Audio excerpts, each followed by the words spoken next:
Hello there, and welcome. Tonight we make a quiet ascent, not with our bodies, but with our minds. We journey to the silent kingdoms of the world, the great, patient watchers of time, the mountains. They are the planet's oldest storytellers, their faces carved by wind and ice, their thoughts measured in epochs. They are the anchors of the sky, where the air grows thin and clear, and the world below becomes a soft, hazy dream. We will wander their hidden valleys and walk their sleeping ridges, listening to the slow, deep music they make, a music of stone and gravity, of silence and starlight. If you enjoy these quiet journeys, I invite you to like, subscribe, or share a thought below. It helps others find their way here too, one sleepy soul at a time. But for now, just breathe. Let your eyes grow heavy and let the quiet, ancient bedrock of the mountains cradle your thoughts. Let's begin. Mountains breathe in a rhythm of ice and stone. High in the crags and cirques of the world's great ranges, a process unfolds that is so slow, so patient, it is almost invisible to us. It's called frost weathering. During the day, meltwater seeps into the tiniest, most imperceptible cracks in the rock face. As night falls and the temperature plummets, this water freezes, and as it turns to ice, it expands with immense, silent force. It pushes the rock apart, molecule by molecule. Day after day, season after season, this gentle, persistent breath of ice widens the cracks, eventually calving away stones and shaping the very face of the mountain. It is a slow, methodical sculpting, a quiet conversation between water and stone, playing out over thousands of years, showing us that even the most monumental changes begin with the smallest, most patient of efforts. The highest peaks wear a crown of pink. This phenomenon, known as alpenglow, is not simply a sunset, it is a more ethereal and indirect light. After the sun has dipped below the horizon for the valley dwellers, its rays can still travel through the upper atmosphere, and for a few precious moments they strike the high mountain peaks. The air at this altitude is thin and pure, containing tiny aerosols and ice crystals that scatter the blue and green light away, allowing only the softest pinks, oranges, and reds to continue on their journey. This light then reflects off the snow and ice of the summit, creating a luminous, otherworldly glow that seems to emanate from within the mountain itself. It's a final, gentle touch of warmth from a sun already gone, a quiet reminder that light can find its way to the highest places, even after darkness has begun to settle everywhere else. There is a rain shadow where mountains guard the sky. As moist air from an ocean or a large body of water moves inland, it eventually meets the formidable barrier of a mountain range.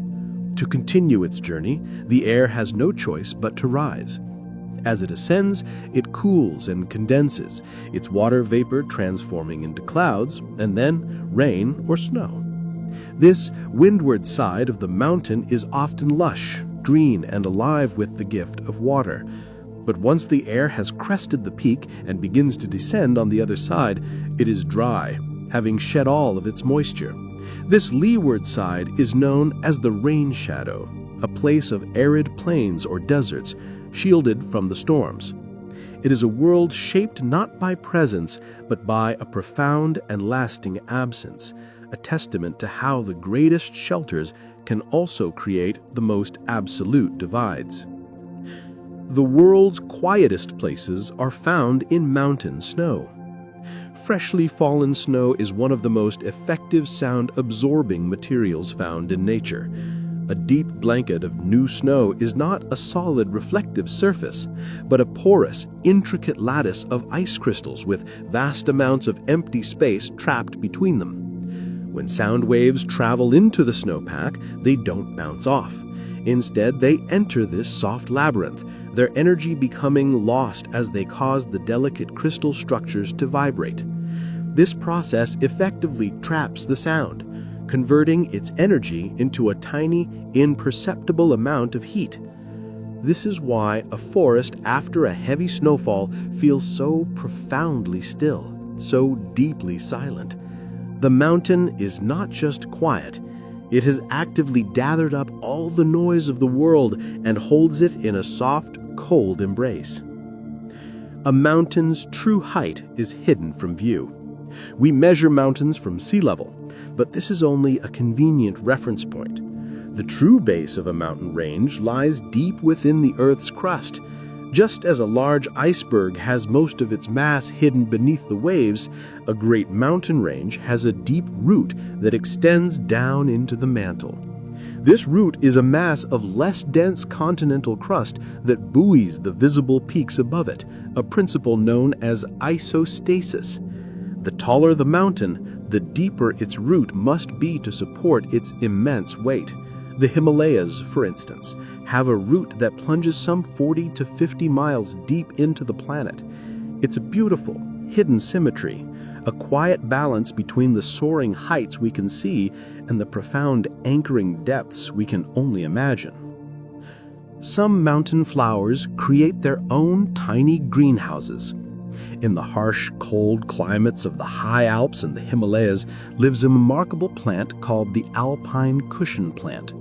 These plants, like saxifraga or Silene acalis, grow in very low, tightly packed, dome-shaped mats that look like soft green cushions resting on the stony ground. This shape is a marvel of thermal engineering. The dense foliage traps air within the cushion, and the dark color absorbs the maximum amount of solar radiation. On a sunny day, the temperature inside the cushion can be up to 25 degrees Celsius warmer than the surrounding air just a few inches away. This creates a miniature, self-contained greenhouse, a small, brilliant pocket of life that builds its own shelter from the storm. Mountains are home to singing sand dunes. While more common in deserts, this strange and beautiful phenomenon can also occur in high-altitude, arid mountain basins. Under very specific conditions, when the sand grains are of a similar size, perfectly spherical, and contain silica, they can produce a deep, resonant sound as they cascade down the face of a dune. The movement of the top layer of sand over the stationary layers below creates a shearing vibration. And if millions of grains vibrate in unison, they generate a powerful, low-frequency sound, a chorus that can last for several minutes and be heard from miles away. It is the mountain's own quiet song, a harmony created from friction and gravity, turning a simple avalanche of sand into a moment of unexpected, resonant music. Glaciers leave behind mirrors of stone. As great rivers of ice grind their way down a mountain valley, they are not just clean, white ice. Their undersides are embedded with a coarse slurry of sand, gravel, and boulders, held fast in their frozen grip. This mixture acts like a colossal piece of sandpaper. Over centuries, the glacier drags this abrasive tool across the bedrock below, scouring, grinding, and smoothing it with unimaginable force. When the ice finally recedes, it can reveal a surface known as glacial polish, a rock face so unnaturally smooth and reflective that it shines in the sun with a glass-like sheen, a silent, polished memory of the immense weight it once carried. The climbers of the cliffs have perfectly engineered hooves. The mountain goat is not a true goat, but it is perhaps the most sure-footed creature in the world. Its balance on near vertical rock faces comes from the unique design of its hooves. Each hoof is split into two toes that can spread apart to grip uneven surfaces. The bottom of each toe has a soft, pliable, rubbery pad that provides suction-like traction on smooth stone, while the outer rim of the hoof is sharp and rigid, able to dig into the smallest of ledges for a secure hold. It is a perfect, living tool for a life lived on the edge, a quiet lesson in how specialized design allows for grace and survival in the most impossible of places. Solid rock can bend like river water. Deep within the Earth's crust, where the heat and pressure are beyond our comprehension, solid stone begins to behave in strange ways. Over vast, unhurried ages, the slow tectonic forces that build mountains can cause layers of sedimentary rock to compress. Instead of shattering, the intense heat allows the rock to become ductile, to bend and fold without breaking. When these layers are later uplifted and exposed by erosion, we can see the mountainside decorated with enormous, sweeping curves called anticlines and synclines. There are frozen waves of stone, a visible record of a time when the very bedrock of the world became as pliable as soft clay, a reminder that even the strongest materials can be reshaped by patient, unrelenting pressure. Mountains hold small, secret lakes of turquoise. High up in the mountain ranges, you can often find small, circular lakes of breathtaking clarity and color, nestled in armchair-shaped hollows. These are called tarns, and they are the ghosts of glaciers. A glacier carves this hollow, called a cirque, as it grinds against the mountainside. When the climate warms and the glacier melts away, it leaves this perfectly carved bowl behind, which then fills with meltwater. The often brilliant turquoise or emerald hue of the water comes from rock flour, fine, silty particles of ground-up rock from the glacier's passage, suspended in the water. These particles scatter the sunlight in a way that creates the most vivid and beautiful colors, a liquid jewel left behind to mark where the ice once rested. Mountains wear clouds like stationary silken hats. You may have seen them, smoothed, lens-shaped clouds that seem to hover motionlessly over a mountain peak, even on a very windy day. These are called lenticular clouds. They are not static, but are actually a point of constant, balanced creation and dissipation. As a steady stream of moist air is forced to rise up over the mountain, it cools to its dew point, and a cloud condenses into existence. As that same air flows down the other side, it warms up again, and the cloud evaporates back into invisibility. The cloud itself appears to be a still object, but it is a perfect illusion, a river of air made visible only for a moment as it passes over the silent peak.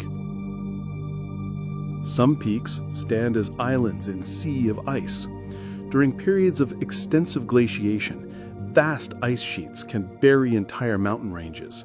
But sometimes the very highest, sharpest peaks pierce through the top of the ice, remaining exposed to the sun and wind. These isolated peaks are known as nunataks. They become lonely, rocky islands in a sea of silent, frozen sea. For life, they can be profoundly important.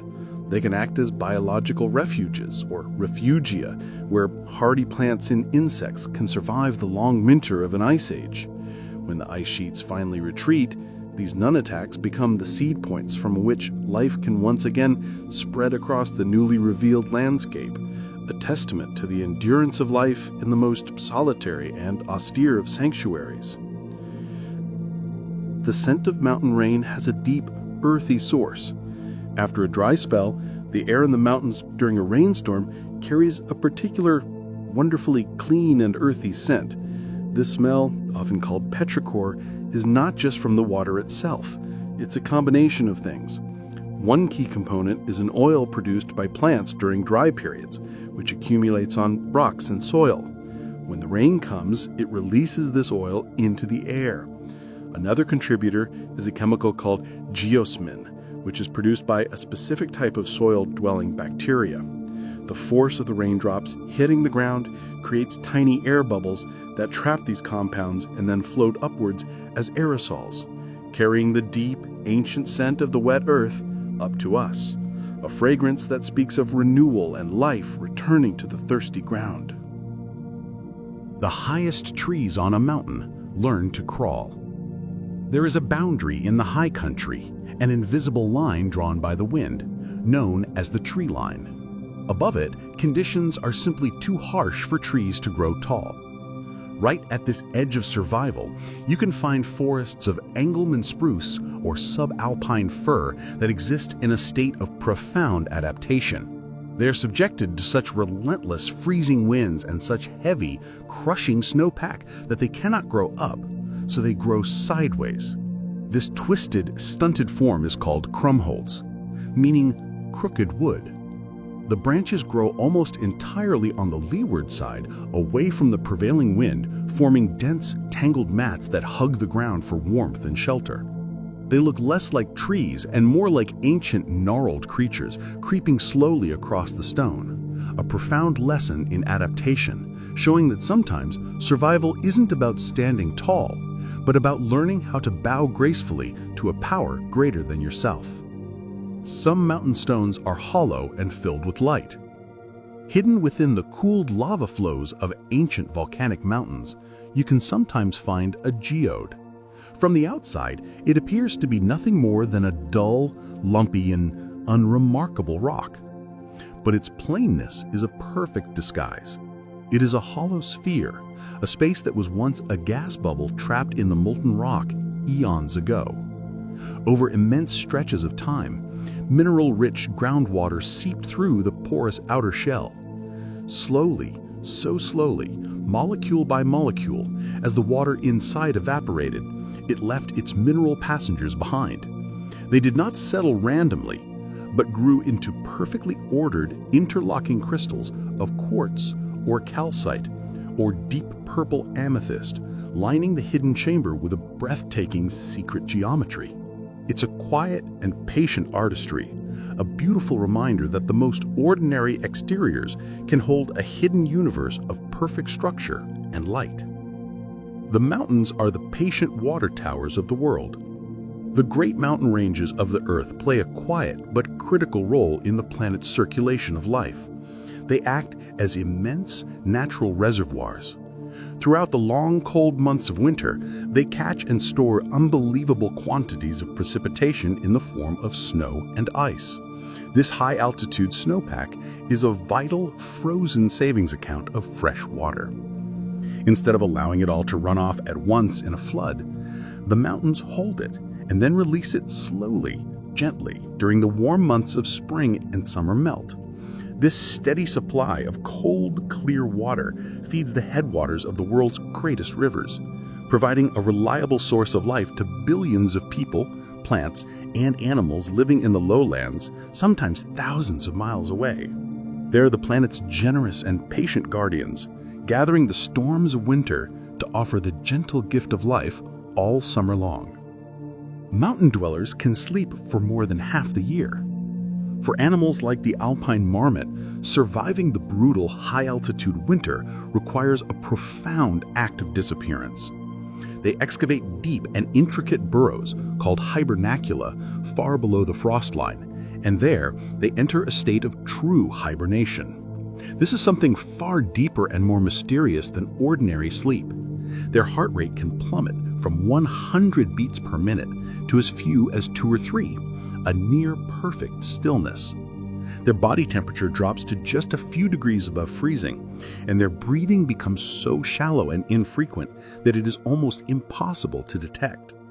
For up to 8 months, they exist in this state of suspended animation, a quiet act of absolute trust in the turning of the world, a deep surrender to the cycles of the seasons, knowing that warmth and waking will always return. The first artists on a mountain are a living partnership. On the bare, windswept faces of granite, where it seems nothing could possibly grow, life begins with a remarkable alliance called lichen. Lichen is not a single organism. It is a perfect, symbiotic partnership between a fungus and an algae. The fungus provides the physical structure, a tough, resilient anchor that can cling to stone and absorb moisture and minerals directly from the rain and air. The algae, safely housed within the fungal fibers, performs photosynthesis, creating sugar from sunlight to nourish them both. Together, they can endure unimaginable extremes of heat and cold. And as they live, they secrete mild acids that over centuries begin to break down the very surface of the rock itself, creating the first precious grains of soil, paving the way for everything that will follow. They are the ultimate pioneers, a quiet testament that the most barren of places can be made alive through cooperation and shared purpose. Not all mountains are pushed up. some are built from the sky down. While many of the world's great ranges are formed by the colossal, slow-motion collision of tectonic plates, crumpling the Earth's crust upwards over millions of years, volcanic mountains have a completely different story. They are built from the inside out and from the top down. Deep in the inside of the Earth, a plume of molten rock or magma finds a weakness and begins to rise. With each eruption, layers of ash and thick lava are deposited on the surface. These layers cool and harden, and with every subsequent eruption, a new layer is added on top of the last. Over thousands and thousands of years, this process builds the classic soaring conical shape of a stratovolcano, a direct and dramatic link between the quiet surface world and the fearsome, hidden heart of the planet. The mountains also have their own daily breath. The mountains are so massive that they create their own localized weather systems, including a steady rhythmic cycle of winds. During the day, the sun warms the rock of the mountain slopes more quickly than the air in the valley below. The air in contact with these slopes warms up, becomes less dense, and begins to rise in a gentle, almost imperceptible upslope breeze known as an anabatic wind. After sunset, the process reverses. The rocks cool rapidly, chilling the layer of air next to them. This cooler, denser air, now heavier, begins to flow down the slopes, pulled by gravity, creating a cool downslope flow called a katabatic wind. It is a slow, silent breathing, the mountain inhaling the warm air of the day and exhaling the cool, quiet air of the night in a perfectly balanced and endless cycle. There is a ghostly, moving light that haunts some mountain valleys. In very specific and remote locations like the Hessdalen Valley in Norway or the Brown Mountain in North Carolina, a strange and silent phenomenon has been observed for generations. Unexplained orbs of light, white, yellow, or red, appear in the sky. They can hover, drift slowly, or move at incredible speeds, all without a sound. One leading scientific hypothesis suggests this may be a natural battery effect. The valley's unique geology, rich in copper on one side of the river and iron on the other, combined with the sulfurous river water, may create a vast electrochemical cell. This could ionize the air and create pockets of luminous plasma. While the theory is still being studied, it suggests that the mountain itself could be generating its own quiet, mysterious lanterns, turning the very air into a soft, wandering light. The world's oldest living things are not trees, but mountain fungi. Deep beneath the soil of the Blue Mountains in Oregon lives a single organism of unimaginable size and age. It is a specimen of Armillaria ostoyae, or the honey mushroom. What we see on the surface are just the temporary seasonal fruiting bodies, the mushrooms. The true organism is a vast interconnected network of fungal filaments called mycelium, weaving its way through the earth, spanning nearly 4 square miles. Scientists estimate its age to be somewhere between 2,000 and 8,000 years old, having silently grown thread by thread since long before the first pyramids were built. It is a quiet, hidden kingdom, a single living entity that has witnessed the slow turning of millennia from its dark, patient world beneath the forest floor. Mountains can breathe mercury into the atmosphere. In certain geologically active mountain ranges, the rock is naturally rich in cinnabar, a bright red ore which is the primary source of mercury. High-altitude ecosystems in these areas have a unique relationship with this element. During the day, as the sun warms the soil and the plant life, a process called evapotranspiration releases water vapor into the air.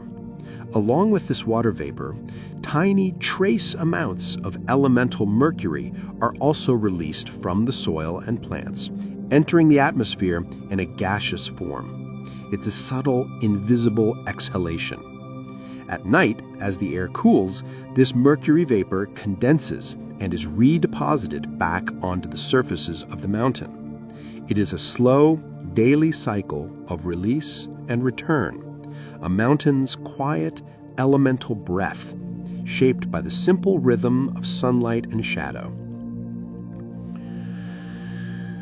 The sound of an avalanche travels faster through the ground than through the air. When a great mass of snow and ice breaks free on a mountainside, it generates a symphony of different sound waves. The rumbling we hear is the sound traveling through the air, but a much faster and more subtle signal is sent through the bedrock itself. The initial impact and the subsequent grinding of snow against stone create low-frequency seismic waves, essentially a tiny localized earthquake. These waves travel through the solid rock of the mountain at a much greater speed than sound travels through the thin mountain air. This is why highly sensitive monitoring equipment can detect an avalanche seconds before the audible roar arrives. The mountain itself communicates the danger first, sending a silent, urgent message through its own solid heart. There is a flower that melts its own private cave in the snow. The snow crocus is one of the earliest heralds of spring in the high mountains, often blooming while the ground is still covered in a deep blanket of snow. To do this, it employs a remarkable survival strategy. The flower is able to generate a small but significant amount of heat through a process called thermogenesis, a rare ability in the plant kingdom. This metabolic furnace can raise the temperature of the flower's tissues to be several degrees warmer than the surrounding air and snow. This allows the delicate bloom to melt a small pocket or cave around itself, an ice-free sanctuary where it can unfurl its petals and attract the first hardy pollinators of the season, a small, defiant warmth that carves out a space for life in the middle of a frozen world. Mountains create their own unique, isolated ecosystems. As you ascend a tall mountain, your journey is like traveling thousands of miles towards the poles in just a few hours. The climate changes dramatically with elevation, creating distinct bands of life, or biomes. You might start in a temperate deciduous forest at the base, move through a coniferous forest of spruce and fir, then into the stunted, hardy world of the alpine tundra above the tree line, and finally to the barren, icy realm of the summit, which resembles the Arctic. These vertically stacked ecosystems can be so isolated that they become sky islands, where species evolve in complete separation from their relatives in the valleys below. The mountain is not one place, but many, a whole world stacked upon itself, from gentle green lowlands to a land of eternal frost. A river of rocks flows in impossibly slow motion down some mountain slopes. In periglacial environments where the ground is subject to constant freezing and thawing, a strange geological feature can form, known as a rock glacier. At a distance, it looks like a chaotic, jumbled tongue of angular boulders and debris. But it is not a simple landslide. It is, in fact, a true glacier, but one whose ice is hidden. The spaces between the rocks are filled with interstitial ice, and it is this hidden ice core that allows the entire mass to creep downhill under its own immense weight. The movement is imperceptible, often only a few inches to a few feet per year, but it is constant and relentless. It is a river of stone, a slow, patient journey of gravity and ice, moving at a speed that only the mountain itself can truly appreciate. Stone can cool into perfect six-sided pillars. In certain ancient volcanic mountain ranges, a visitor might stumble upon a cliff face or a valley floor that seems impossibly sculpted. It is made of thousands of tightly packed, near-perfect hexagonal columns of rock, like a giant's honeycomb. This is columnar basalt. It forms when a very thick and uniform flow of lava begins to cool slowly and evenly. As it cools, it contracts, creating stress that is relieved by cracking.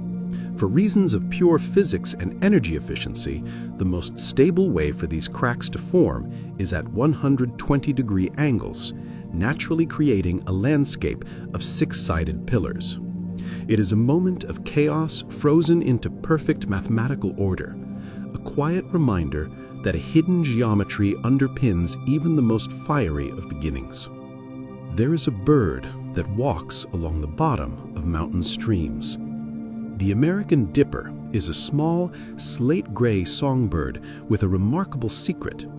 It lives its life along the clear, rushing, ice-cold rivers of the mountains, and it finds its food not by skimming the surface, but by walking directly into the torrent and strolling along the riverbed, fully submerged. Its feathers are incredibly dense and coated with extra oil from a large gland, making it completely waterproof. It has strong legs to brace against the current and a transparent third eyelid that closes like a pair of goggles. It is a creature of two worlds, the thin mountain air and the heavy press of the water.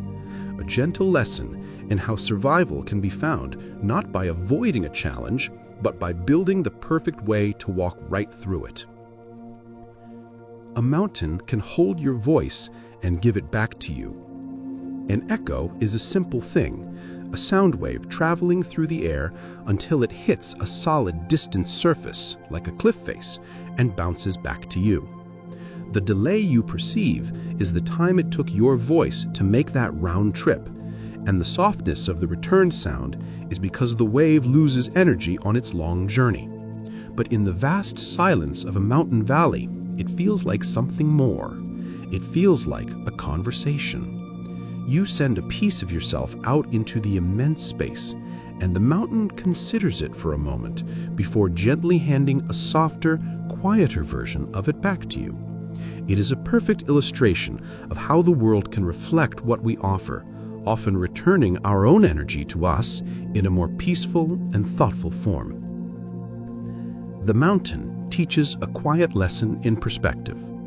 For those who climb, there is a well-known and humbling experience called the false summit. From below, a ridge or a rise appears to be the very top of the mountain. With great effort, the climber pushes onward, believing the goal is just ahead, only to reach that point and see the true, higher summit, still distant, waiting beyond. It is a moment that redefines the journey. It teaches that what looks like the end from one vantage point is merely a stepping stone from another. It is a quiet, powerful metaphor for life, a reminder to conserve our energy, to be patient with our progress, and to know that the path is often longer and more complex than it first appears. A tiny mammal prepares a garden for the winter darkness. High in the rocky talus slopes above the tree line lives the pika, a small, resilient relative of the rabbit. Unlike many mountain creatures, it does not hibernate. To survive the long snowbound winter, it must be a patient and tireless farmer. All through the short summer, the pika scurries about harvesting grasses and wildflowers. It doesn't eat them right away. Instead, it carries them back to a special sun-drenched rock and lays them out to dry, creating what are called hay piles.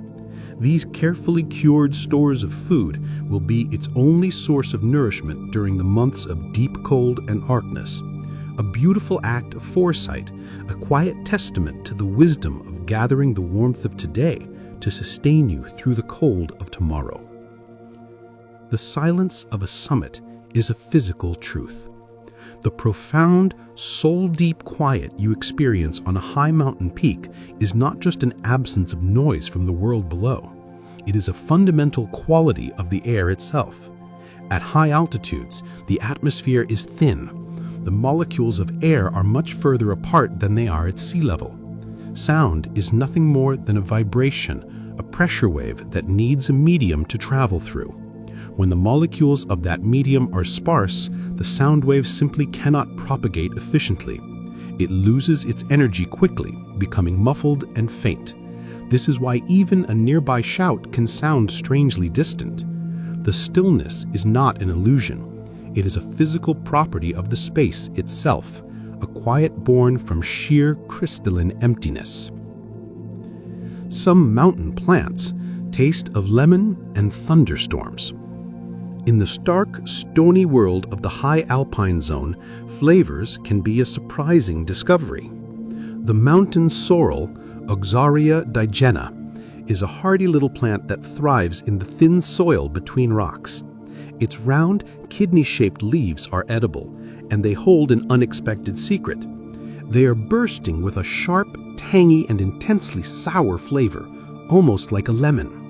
This taste comes from oxalic acid, a compound the plant produces to deter grazing animals. For a weary traveler, a single leaf can be a jolt of green electric taste, a sudden sharp and wonderful shock to the senses. It is a quiet reminder that even in the harshest and most barren-looking places, life can create moments of startling and vibrant intensity. A mountain can have its own private compass. Deep within the bedrock of certain mountains lies rock that is rich in iron ore, like magnetite. This stone was born from fire, formed when molten lava cooled and solidified eons ago. As it cooled, the tiny iron particles within it aligned themselves with the Earth's magnetic field of that ancient time, freezing a memory of the world's orientation into solid stone. This creates a weak, localized magnetic field, a permanent echo of a long-vanished polar north. A hiker's compass needle brought near these rocks might shiver and drift, pointing not to the true pole, but to the mountain's own deep and patient memory, a quiet reminder that the oldest parts of the world still hold their own secret sense of direction. Tiny, dark particles create worlds of life on glaciers. On the vast, seemingly sterile expanse of a mountain glacier, you can find tiny, water-filled holes called cryoconite holes. They begin with a speck of dust, a bit of soot, or a tiny rock fragment blown in on the wind. Because this dark particle absorbs more sunlight than the surrounding white ice, it gently melts its way down, creating a small, sunken cylinder filled with liquid water. Within this miniature protected pond, a complete ecosystem can bloom. Algae, bacteria, and microscopic animals like tardigrades thrive in this cold, sunlit water, a tiny self-contained aquarium on a river of ice. It is a profound lesson in how even the smallest, darkest speck can gather enough light to create a space for life to flourish. In the high places, the very nature of warmth is different. As you ascend a mountain, the air grows thin, and the weight of the atmosphere above you lessens. This has a strange effect on water. At sea level, water boils at 100 degrees Celsius, but high on a mountainside, with less air pressure pushing down on its surface, it can boil at 90 degrees or even lower. This means that a pot of water can be bubbling vigorously, yet not be hot enough to cook food properly. It is not a failing, but a different set of rules. The relationship between heat and water becomes softer, more gentle. It is a quiet lesson in patience, a reminder that in the high, thin air, even the most fundamental processes happen in their own unhurried time. There are warm, thirsty winds that can eat the snow. In mountain ranges around the world, there is a phenomenon known as a foehn wind, or in North America, a chinook. It occurs when moist air is forced up one side of a mountain, shedding all its water as rain or snow. As this now very dry air descends on the other side, it is compressed by the increasing air pressure, which heats it dramatically. This can create a sudden, shockingly warm and dry wind that rushes down into the valleys, capable of raising the temperature by dozens of degrees in just a few hours. It is sometimes called the snow eater, as it can cause a deep snowpack to seemingly vanish, turning solid ice directly into vapor. A magical breath from the mountain that can turn winter to spring in a single sighing moment. A mountain's shadow is a clock for the valley below. For those who live in the deep, narrow valleys nestled between great peaks, time is not told by the sun, but by the shadow. Long after the sun has actually risen, the valley floor can remain in the cool, deep shadow of an eastern mountain. The true beginning of the day is marked by the moment the shadow's edge finally creeps past your home. Throughout the day, this great, dark hand moves with slow, silent precision across the fields and forests, a clear and unambiguous marker of the passing hours. It is an ancient and dependable way of marking time, a reminder that the world has always offered its own quiet and steady rhythms to live by. A thunderstorm leaves behind the scent of pure energy. In the moments after a summer thunderstorm has rolled through the high country, the air feels scrubbed clean and carries a sharp, distinct, and strangely pleasant scent that smells ozone. The immense electrical power of a lightning strike is enough to tear apart the stable oxygen molecules in the atmosphere. Some of these newly freed oxygen atoms then recombine with other oxygen molecules, forming a temporary 3-atom version called ozone. It is the lingering ghost of the lightning, the faint, clean perfume of the storm's power. It is the smell of the air itself being reawakened, a quiet, fragrant reminder of the immense and cleansing energy that passes through the sky. The slow growth of a mountain is a note in the Earth's quiet song. Our planet is never truly still. It constantly produces a faint, low-frequency, microseismic vibration, a planetary hum, too deep and slow for us to hear. While ocean waves play a large role in this, some scientists believe another part of this deep note comes from the forces of orogenesis, the impossibly slow process of mountain building. The grinding, compressing, and uplifting of tectonic plates is a force of unimaginable scale, playing out over millions of years. This slow, steady strain deep within the crust may contribute its own deep frequency to the Earth's background resonance, the sound of time itself taking shape, a reminder that even the quietest and most patient of acts contributes to the music of the whole world. A bird's blink can be a flash of mountain light. The American dipper, that remarkable little bird of the rushing streams, holds a surprising secret in its eyes. Its body is a subtle slate gray, perfectly camouflaged against the wet stones of a riverbed. But its eyelids are covered in tiny, brilliantly white feathers. As the bird hunts in the deep, shadowy canyons, it blinks often and with great speed. The result is a quick, startling flash of white, a flicker of light in the dimness. It is believed to be a form of communication, a visual signal to a mate or a rival that can be seen clearly over the roar of the water. It's a tiny, brilliant Morse code of the mountains, a reminder that in the darkest of places, even the smallest flash of light can carry a clear and living message. The sun carves the snow into a field of bowls. In the thin, intense sunlight of a high mountain in springtime, snow does not melt into a flat, uniform sheet. Instead, a strange and beautiful landscape emerges. The process begins with small, random imperfections on the snow's surface. These tiny hollows are better at trapping solar radiation than the flat areas around them, and so they melt faster. As the hollow deepens, it becomes even more efficient at capturing the sun's rays, creating a feedback loop that results in a vast, rippling field of bowl-shaped depressions known as sun cups. The entire snowfield becomes an intricate tapestry of light and shadow, a quiet lesson in how even the act of disappearance can create a form of delicate and transient beauty. The air on the peaks is thin, but the blood is rich. To live a life of grace and power in the oxygen-scarce world of the highest peaks, the mountain goat has adapted from the inside out. Its blood is profoundly different from that of lowland creatures. It is packed with much higher concentration of red blood cells. Each one of these microscopic discs is a vessel for carrying precious oxygen from the lungs to the muscles.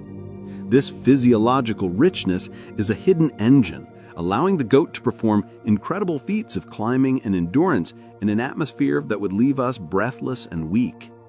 It is a quiet internal alchemy, a reminder that true strength isn't always about what you see on the outside, but about the deep, hidden richness you carry within. A mountain's streams branch like the veins of a leaf. Water is the great artist of the mountainside, and as it makes its way from the summit to the valley, it follows the laws of elegant efficiency. It seeks the path of least resistance, etching its way into the earth. Over millennia, these tiny trickles and rivulets converge into larger streams, which in turn join rivers. The resulting network, when viewed from above, forms a pattern that is instantly familiar. It's called a dendritic drainage pattern, from the Greek word for tree-like, and it perfectly mirrors the branching of a great oak or the delicate veins spreading across a single leaf. It's a beautiful fractal symmetry written onto the landscape, showing how the same elegant patterns of flow and connection repeat themselves at every scale of the natural world. A mountain can stand between you and a sound. Sound travels in waves, radiating outwards from its source. But unlike light, these waves are easily stopped by a physical barrier. A massive ridge or a towering peak can create what is known as an acoustic shadow on its far side, a zone of profound and sometimes eerie quiet. You might be standing in this shadow and see a distant, dramatic event on another slope, a cascade of falling rock, for instance, but hear absolutely nothing of its thunderous roar. The mountain itself has absorbed the sound into its immense, silent bulk. It's a strange and peaceful separation of the senses, a reminder that sometimes the greatest peace comes from the silent, steady presence of something that stands between us and the noise. A mountain's slow collapse has its own delicate music. At the base of a sheer cliff, you will often find a vast, sloping apron of broken, angular stones. This is a scree slope, and it's the physical evidence of the mountain in the slow, patient process of dismantling itself through the power of ice and gravity. To walk across one is to create a unique and unforgettable sound, a soft, high-pitched, tinkling clatter as thousands of small stones shift and settle under your weight. It is not a violent sound, but a gradual, crystalline music, the sound of geology happening in real time. It is the sound of time made audible, a gentle whisper that reminds us that all great things are slowly, inevitably returning to the earth from which they came. Glaciers build their own memorials out of broken stone. A glacier is not just a river of ice, it's a powerful conveyor belt for the earth itself. As it grinds its way down a valley, it pushes a massive amount of rock, soil, and debris ahead of its leading edge. When a period of warming occurs and the glacier's advance halts and begins to retreat, it leaves all of this material behind in a long, hummocky ridge. This is a terminal moraine, and it marks the farthest point the ice ever reached. These great earthen walls can shape the landscape for thousands of years, long after the ice has vanished. They stand as quiet, humble monuments to a former power, a gentle reminder that even the most immense forces leave behind a soft and silent record of where they used to be. The wind carries a fine sand that sculpts the stones. In the high, dry, and windy passes of a mountain range, the air itself becomes a sculptor's tool. The wind picks up fine particles of sand and silt and carries them in a relentless, abrasive stream. Over countless centuries, this natural sandblasting carves, pits, and polishes any exposed rock. These wind-shaped stones are called ventifacts. They often develop strangely flat, smooth faces or facets that are perfectly aligned with the direction of the prevailing wind.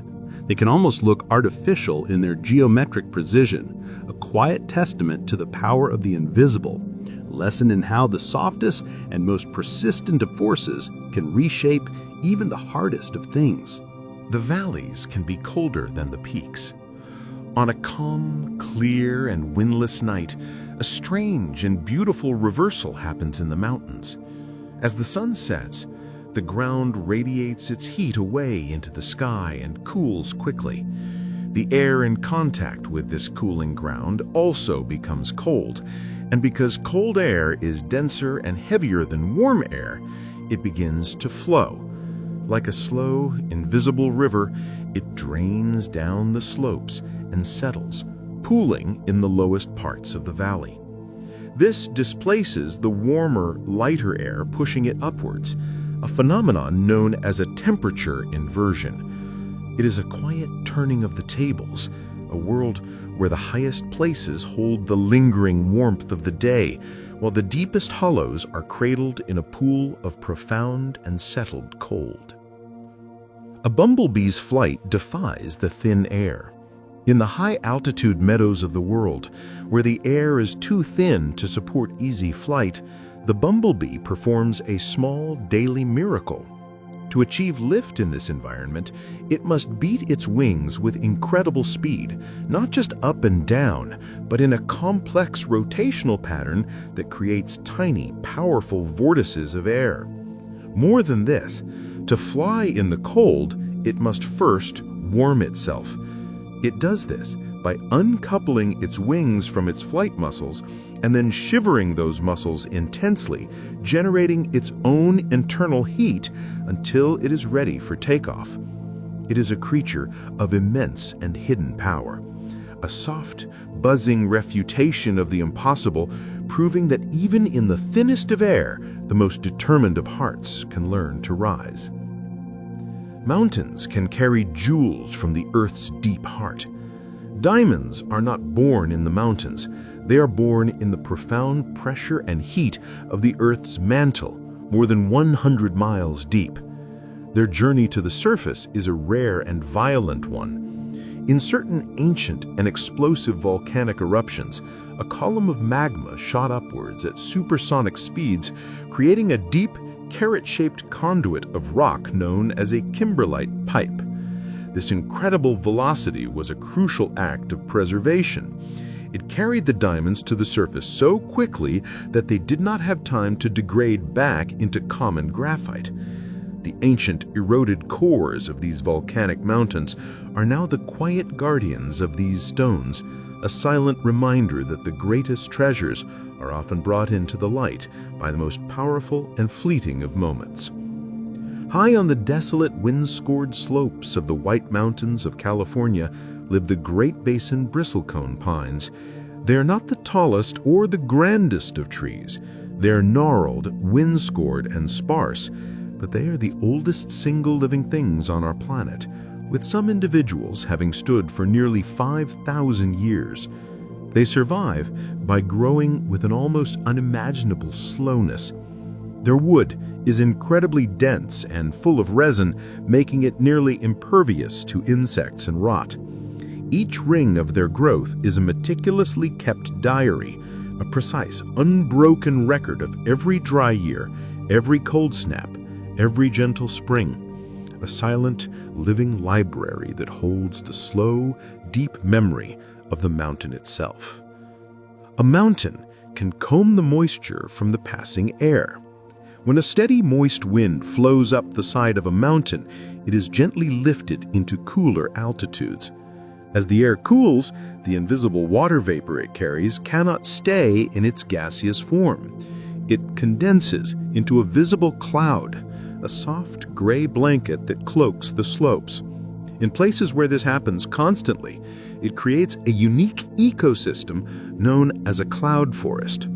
Here, the trees are draped in mosses and ferns that do not wait for the rain. They collect their water directly from the air, combing the fine droplets out of the passing fog with their leaves and branches.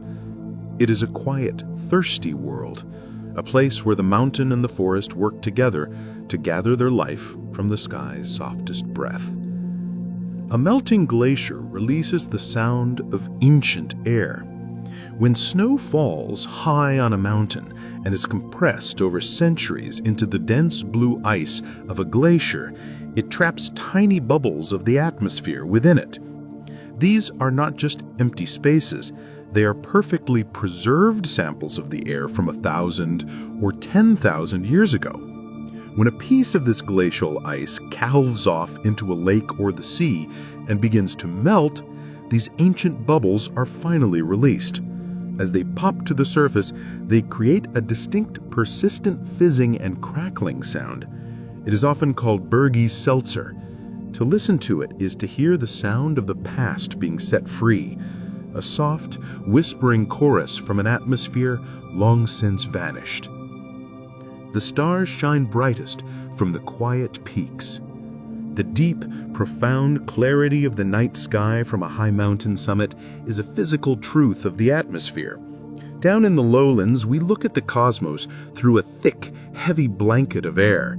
This air is full of dust, moisture, and turbulence, all of which scatter and blur the delicate light from distant stars. By climbing a mountain, you place yourself above the densest and haziest of these layers. You're looking through less air, less water, less haze.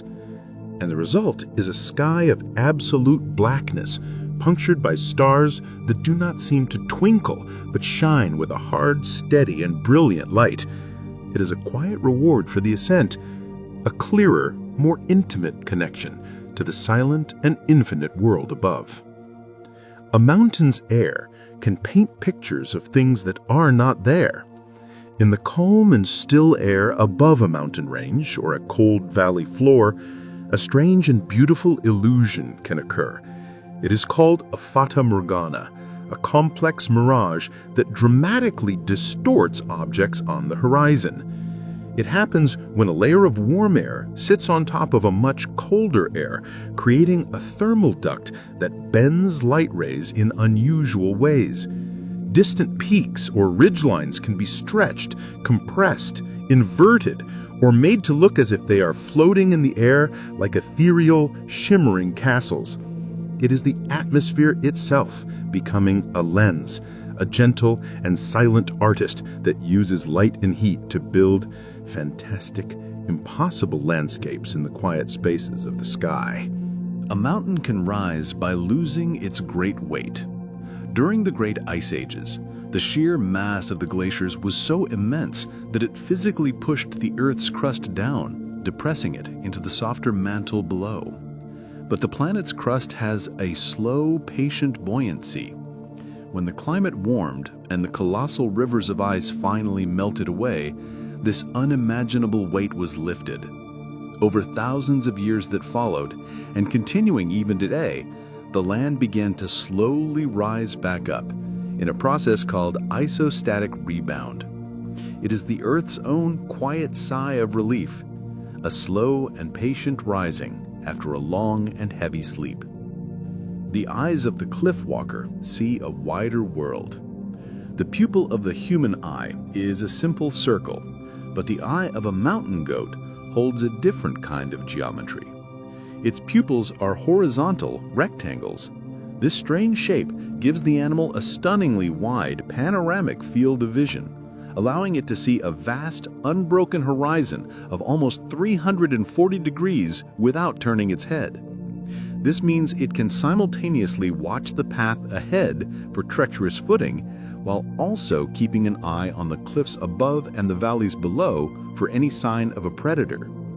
It is a quiet lesson in seeing more than what is simply in front of you. A reminder that survival often depends on a wider view of the world. In a single drop of mountain water, there are creatures that can sleep for decades. Hidden in the damp mosses that cling to alpine rocks lives a microscopic marvel, the tardigrade or water bear. It is one of the most resilient creatures known. When its mossy home dries out, the tardigrade does not perish. It enters a state of suspended animation called cryptobiosis, curling into a dry, lifeless-looking speck. In this state, it can survive crushing pressures, extreme temperatures, and the vacuum of space. But when a single drop of water from rain or meltwater touches it again, even decades later, it rehydrates and calmly walks away. It is a testament to the profound resilience hidden in the smallest of spaces, a promise that life waits patiently in perfect stillness for the chance to begin again. A mountain pass can turn a gentle breeze into a powerful roar. Air, like water, is a fluid, and it follows the rules of fluid dynamics. When a steady, moving mass of air encounters a narrow constriction, like a pass between two great peaks, it must accelerate to get through. This is known as the Venturi effect. The same amount of air has to squeeze through a smaller space in the same amount of time, so its velocity increases dramatically. This is why a calm day in the valley can be a day of howling, dangerous gales at the summit or in the high passes. It is a quiet principle of the universe made audible, showing how the greatest power can be created simply by giving a gentle force a narrow and focused path to follow. The scent of a pine forest is a conversation with the sky. The clean, sharp, and deeply calming scent of a high-altitude coniferous forest is more than just a pleasant smell. It is an active ingredient in the atmosphere. The pine, fir, and spruce trees release invisible, volatile compounds called terpenes into the air. These tiny aerosol particles are profoundly important. They can act as seeds, or cloud condensation nuclei, around which water vapor can gather to form droplets. In this way, the forest actively participates in the creation of clouds and fog. It is a quiet and fragrant alchemy, where the simple breath of the forest can help summon the very clouds that will give it its life-giving rain. Beneath the highest peaks, the world's skin is at its thickest. The Earth's crust is not a shell of uniform thickness. It is a dynamic and varied layer. Scientists can map its depth by studying how seismic waves travel through it, and they've discovered a beautiful correlation. The crust is at its thickest precisely where the mountains are at their tallest. This deep keel of continental crust, known as a mountain root, extends far down into the hotter, denser mantle. This is the hidden foundation that provides the buoyant support for the visible peaks. It is a perfect, hidden balance, a quiet reminder that for every great and visible reach towards the sky, there must be an equally great and unseen anchor in the deep. A hidden network can draw a perfect circle on the forest floor. You might be walking through a high alpine meadow and see it, this perfect living circle of mushrooms, seemingly placed by an unseen hand. This is often called a fairy ring, but its origins in a simple, beautiful, and hidden geometry. It begins when a single fungal spore lands and begins to grow, sending out a vast underground network of fine threads called mycelium. This network expands outwards from the center in a near-perfect circle. The mushrooms we see are merely the fruiting bodies of this hidden organism, which only emerge at the very edge of this ever-widening subterranean ring. It is a beautiful and living geometry, a quiet signpost on the surface that points to a single hidden point of origin, growing outward in perfect, patient harmony. Mountains teach the air how to let go of its burdens. The phenomenon of orographic lift is the fundamental reason why mountains are such great rainmakers. As a parcel of moist air is forced to climb a mountain slope, it moves into regions of lower pressure, which allows it to expand. This act of expansion requires energy, which the air parcel takes from itself in the form of heat.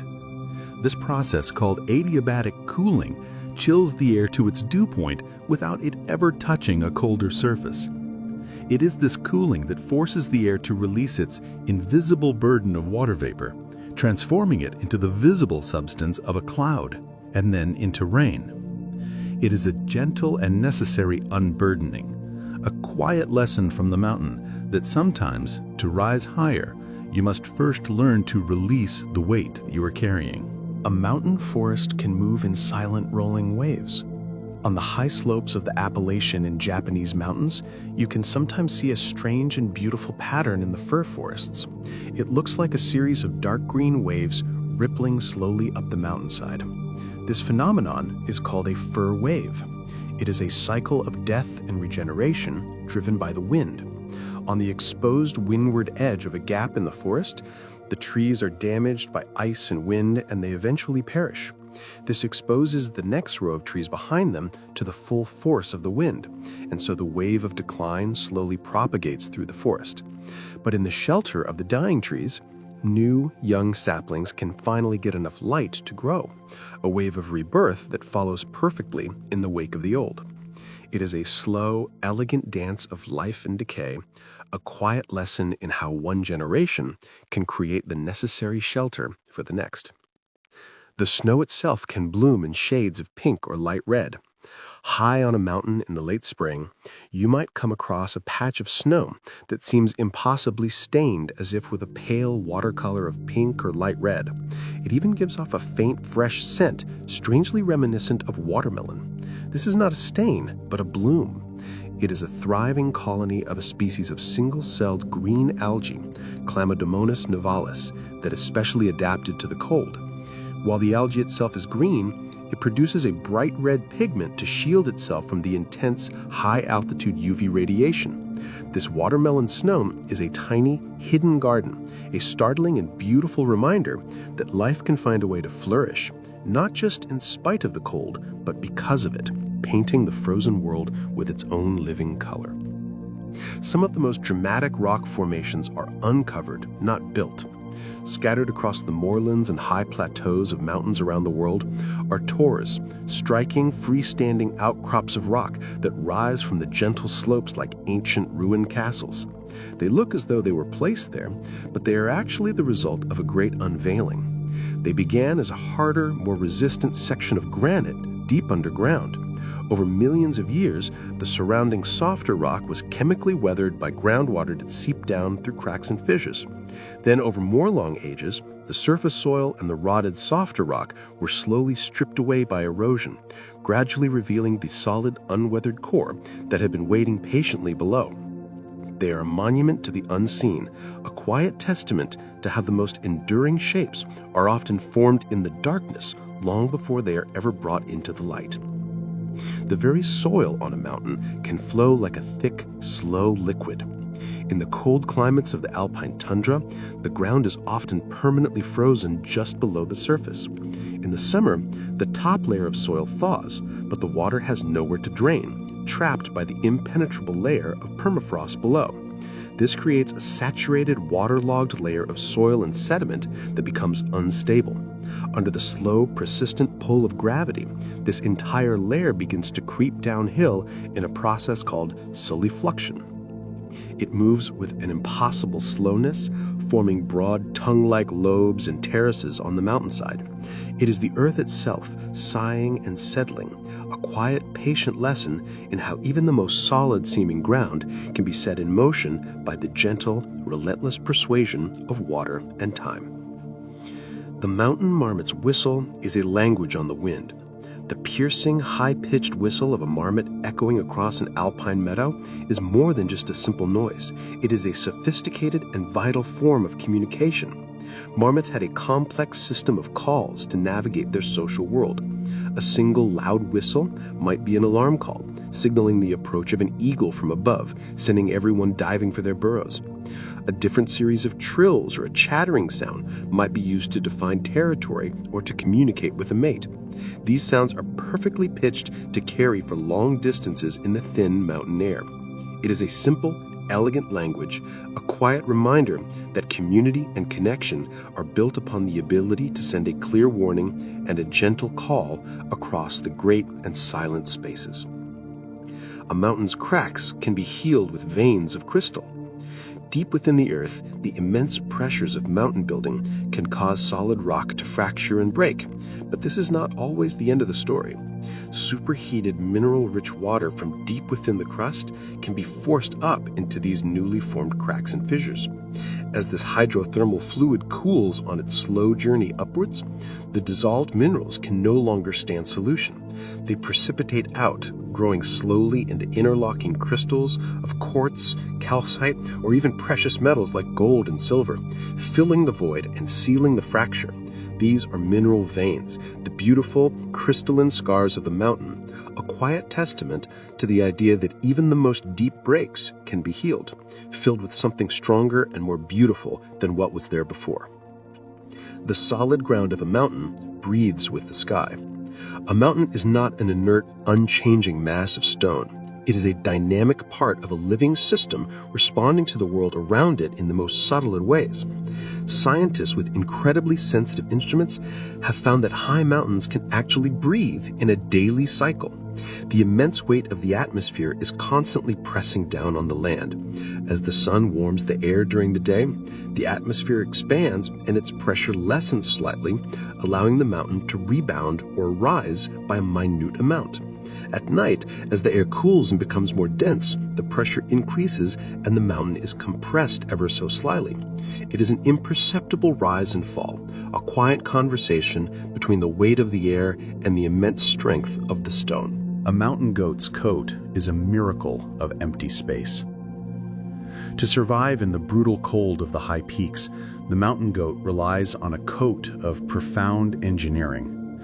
It is made of 2 layers, long, coarse outer guard hairs that shed snow and rain, and beneath that, a dense, fine undercoat of wool. But the true secret lies in the structure of these fibers. They are hollow. Each strand of hair is a tiny, air-filled tube. This trapped, dead air is a near-perfect insulator, preventing the goat's body heat from escaping into the freezing wind. It is a quiet lesson in thermodynamics, a reminder that the greatest warmth and protection often come not from solid substance, but from the quiet, empty spaces held carefully within. A great peak can wear a flag made of cloud. Distinct from the lens-shaped clouds that hover above a summit is the banner cloud. On a windy day, a single, stationary cloud may be seen streaming from the leeward side of a sharp, isolated peak like a long, silken flag. This happens because the fast-moving air creates a pocket of lower pressure just behind the summit, an eddy where the air can cool and condense. The cloud is in a constant state of flux, forming at the peak and evaporating at its trailing edge, yet it appears to be a fixed object, a permanent pennant flown by the mountain itself. It is a beautiful illusion, a fleeting moment that makes the invisible power of the wind visible for all to see. A mountain animal can eat the earth itself. In the high country, the vegetation can be sparse in the essential salts and minerals that life requires. So creatures like bighorn sheep and mountain goats will travel, sometimes for miles, to specific places known as mineral licks. Here they will spend hours licking or eating the exposed clay and soil, a practice known as geophagia. They are not seeking food for energy, but the raw, elemental ingredients of life itself, the sodium, calcium, and iron locked within the stone. It is an act of profound and ancient instinct, a quiet reminder that all life is built from the mountain, and sometimes it must return directly to the source to be replenished. The slopes of a mountain know their own angle of rest. If you pour dry sand onto a flat surface, it will form a cone of a very specific steepness, and it will not get any steeper. This natural, stable incline is called the angle of repose. Every loose material in the universe has one, including the vast scree and talus slopes at the base of a mountain cliff. This angle, typically between 30 and 40 degrees for broken rock, represents a perfect, patient equilibrium between the downward pull of gravity and the friction between the individual stones. A slope at its angle of repose is a slope that has found its peace, a quiet, physical expression of a system that is finally settled into a state of natural, unforced balance. An ancient mountain tree can remember a volcano's breath. The rings of a bristlecone pine are a precise and unbroken calendar, but they record more than just the local weather. Scientists studying these ancient trees can see a distinct signature in the rings from years that correspond with major volcanic eruptions, even those on the other side of the planet. An eruption injects vast clouds of ash and sulfur into the upper atmosphere, which can dim the sun for a year or two, causing a period of global cooling. The tree records this as a series of exceptionally narrow, dense growth rings, a difficult and stressful time. It is a quiet, woody archive, a testament to how even the most distant and isolated lives are invisibly connected, sharing in the same sky and the same long, slow story. The cold can grow a garden of ice from the ground. On a cold, clear morning in the mountains, when the air is below freezing but the soil is still moist and unfrozen, a delicate and beautiful phenomenon can occur. It is called needle ice. Water from within the soil is drawn up to the surface by capillary action, and as it emerges, it freezes instantly into a thin, crystalline thread. As more water is drawn up behind it, it pushes the growing needle of ice further and further out of the ground. The result is a miniature frozen forest of thousands of delicate, glittering ice needles, a fragile, temporary garden that is born from the perfect, quiet balance between liquid and solid, earth and air. The silence of a mountain forest has a soft, deep texture. The quiet you find among the high-altitude pines is a different kind of stillness than the one you find on a barren, windy summit. Here, the silence is not born of emptiness, but of absorption. The thick trunks of the trees, the soft, porous bark, the deep, springy carpet of fallen needles on the forest floor. All of these surfaces are incredibly effective at trapping and dampening sound. The roar of the wind is softened to a whisper. The snap of a twig is quickly swallowed by the air. It's a gentle, muffled quiet, a peace that comes not from an absence of life, but from its soft, sound-absorbing presence all around you. A certain mountain wind is thought to carry a strange unease. The warm and dry Fohn and Chinook winds are known for their dramatic, snow-eating properties. But for centuries, local traditions in many mountain regions have associated their arrival with something more subtle.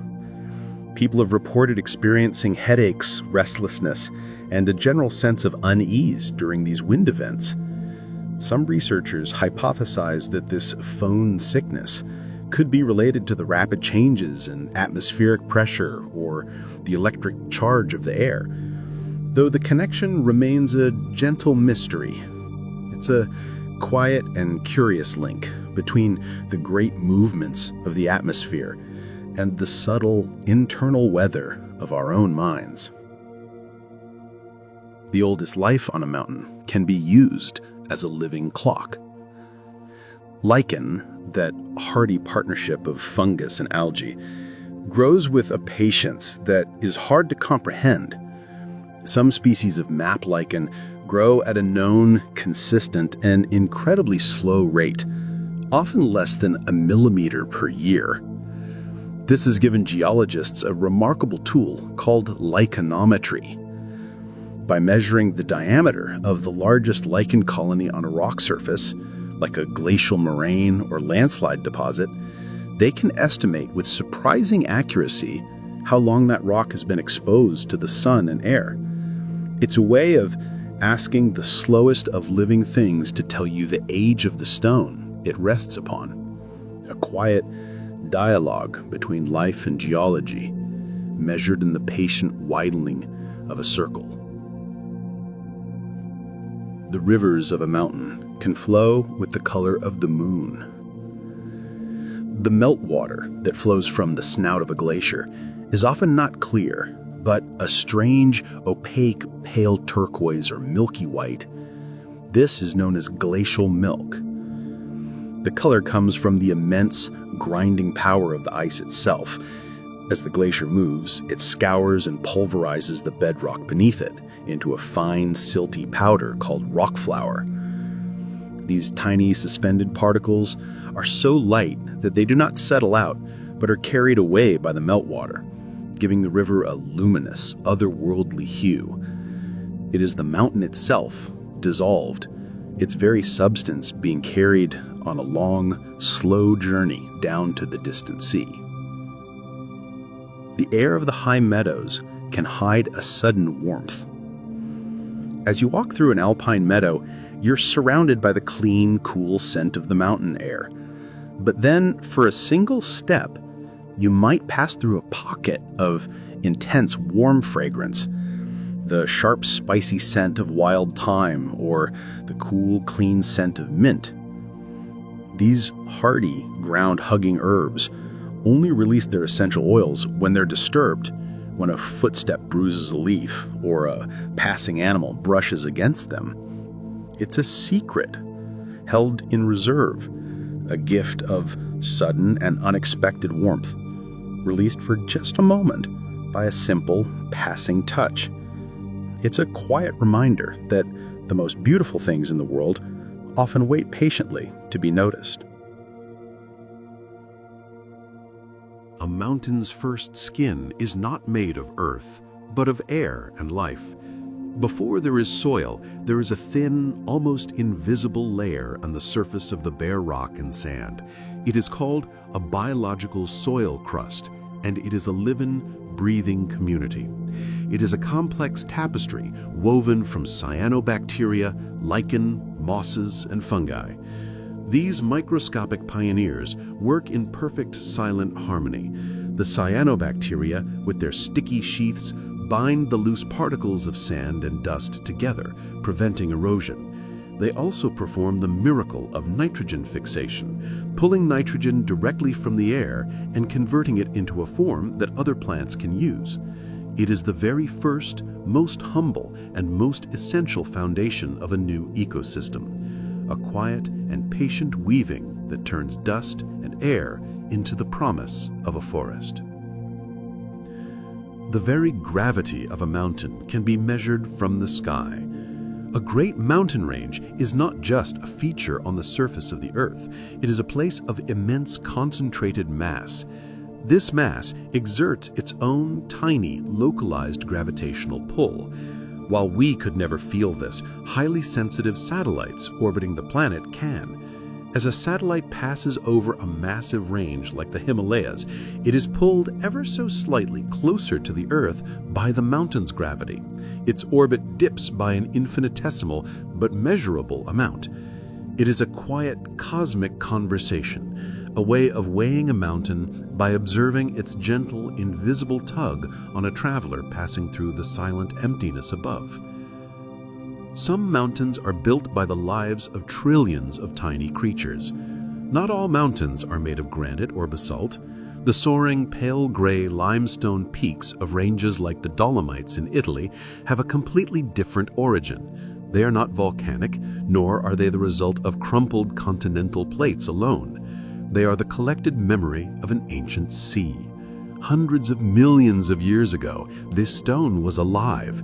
It was the shells and skeletons of countless corals, algae, and marine organisms.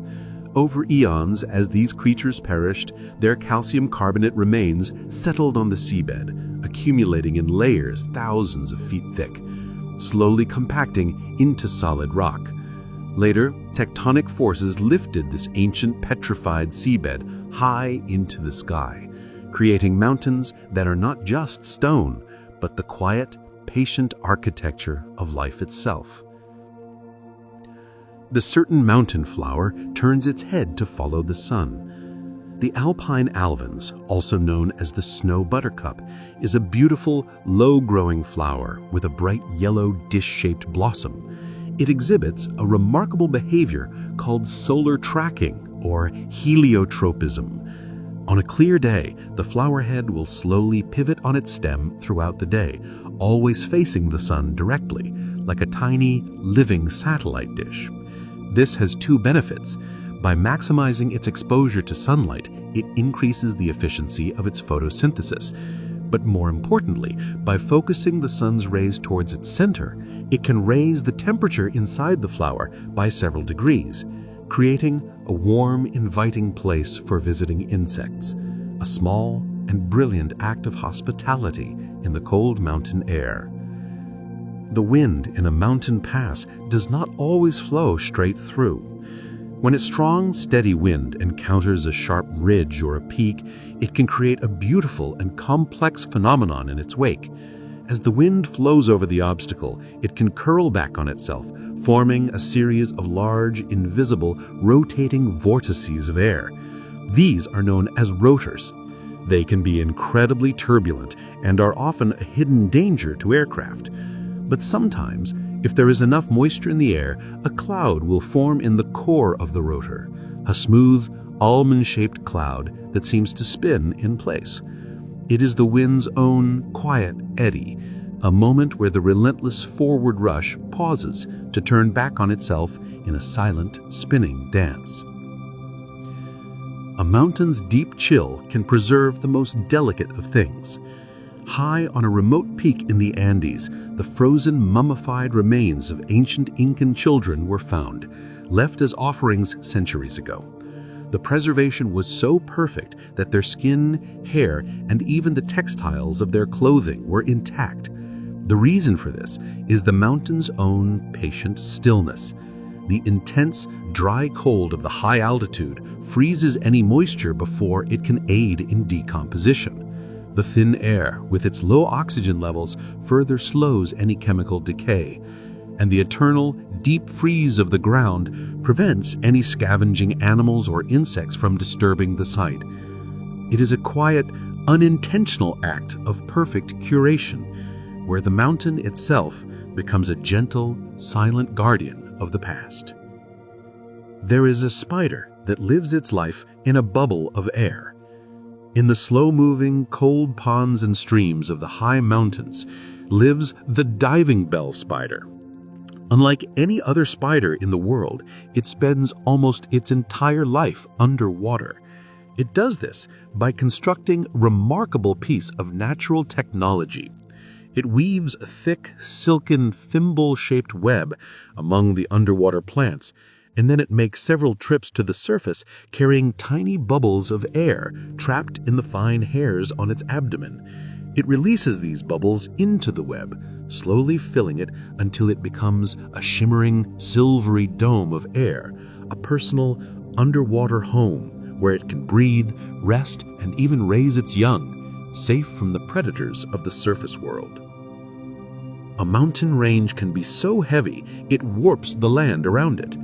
The immense mass of a major mountain range like the Andes doesn't just have a deep root, it also has a profound effect on the tectonic plate that it rests on. The sheer weight of the mountains causes the plate to flex downwards, creating a long, shallow depression in the crust that runs parallel to the range.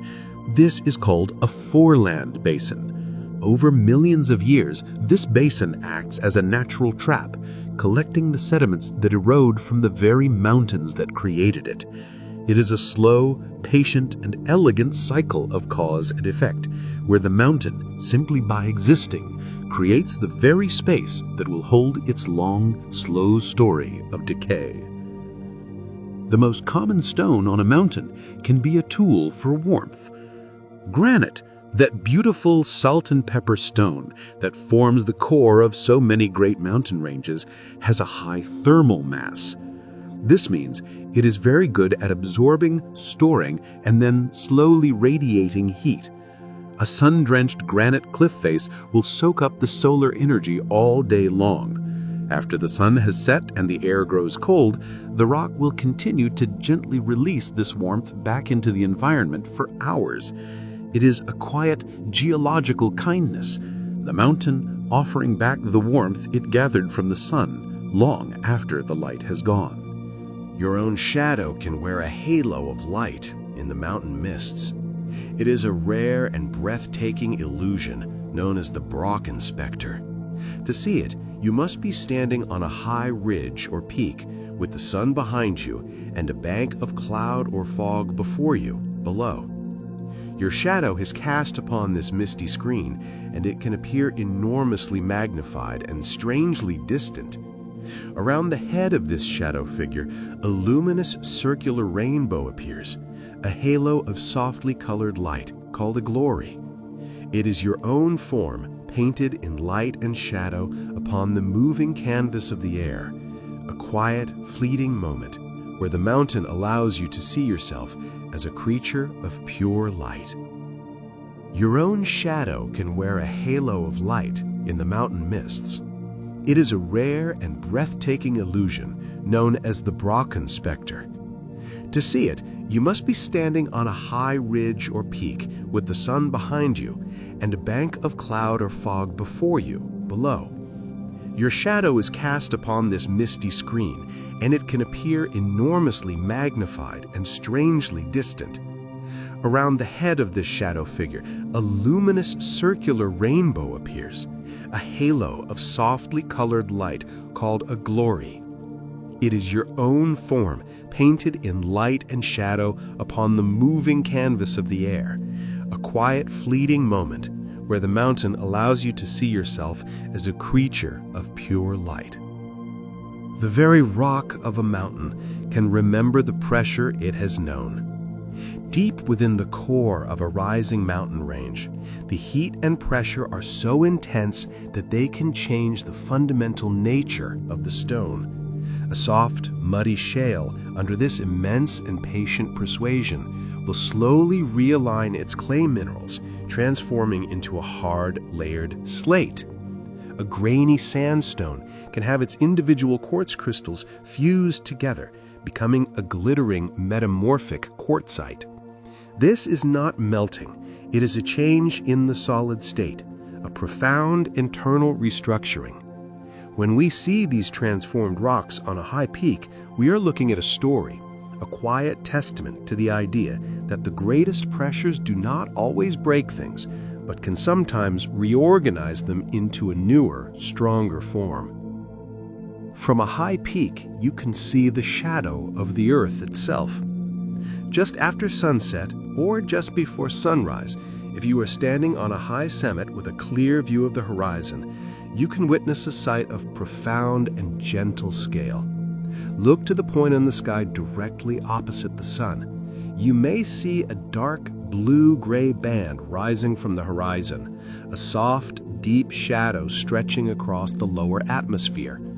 This is the shadow of the Earth, our own planet, casting its form onto its own sky.